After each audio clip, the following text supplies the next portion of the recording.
All right, it's time to talk some love in the morning. And today we're digging into a dating trend that continues to haunt Americans. That would be ghosting. It can happen to anyone. Friends, family, potential romantic partners. Is ghosting ever a good idea? We're going to talk about it. Joining us this morning to answer that question is certified relationship and marriage coach Jennifer Blaine-Cool. Good morning. Good morning, Emily and Travis. morning. Thanks for having me. We all decided to think pink today. I know, a little matchy match. It's Wednesday, so we wear That's pink. right. We did not plan it, promise. But we'll see if we're on the same page when it comes to ghosting. So first off, let's just talk about when we talk about ghosting, what are we talking about? So ghosting is when you want to end a connection or a relationship with somebody. And this covers all contexts of relationship. It's not just limited to a love or romantic relationship. It can be a work relationship where you're ghosted. But ghosting is just when somebody wants to discontinue contact or a relationship and they just do it abruptly. They don't say, I'm out. They don't give a reason. It's just a stone cold exit. Walk away. So that's ghosting. Yeah. So, is it a good idea? You know, Emily and Travis, I personally have very strong feelings against ghosting. Okay.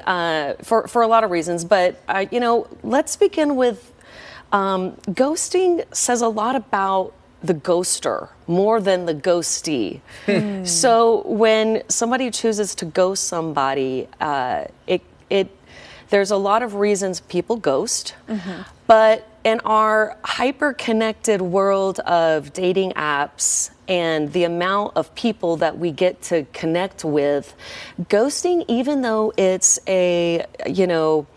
it's a very disliked behavior, it's become kind of a norm. It's become, there's a level of acceptance, even though it's a disturbing behavior, right? Because of the amount that we're connecting in this world with technology and all of that. So a big reason that I hear that people ghost is to save face. They believe that ghosting is going to hurt somebody else less than a flat out rejection. And in general speak, frankly, that is so far from the truth. Ghosting actually can tap into a deeper emotional suffering for a lot of people and different personalities. Right. You know, the ghoster can be left thinking, you know, I did my job. I saved them from feeling a certain level of emotions. But again, you know, to repeat myself, it's quite the opposite. And, you know, being ghosted can tap into our very deep human need to feel belonging. And worthiness. It does stick in your brain, I think, a different way when you're just left wondering. For sure. Like, why did we grow apart? Or why did they not call me back? Versus someone just saying, hey, not you, it's me, I'm not in, or like, I didn't feel the chemistry, I'm not interested, or, you know, and you just tell them that and cut it off and be done. Absolutely. And you know, that's hard. And that takes vulnerability and courage to ethically exit a relationship. You know, I mean, it doesn't take as much courage to stay silent and exit without saying anything. But at the same time, you know, to have that empathy for other people and yourself even in this situation is really key, and in the long run will serve you better and serve the people that you're relating with. I feel like we hear ghosting, it's more relevant in the online dating world. For where, sure. You know, people, whether it's you go on a couple of dates and somebody, you know, responds, doesn't respond, what have you.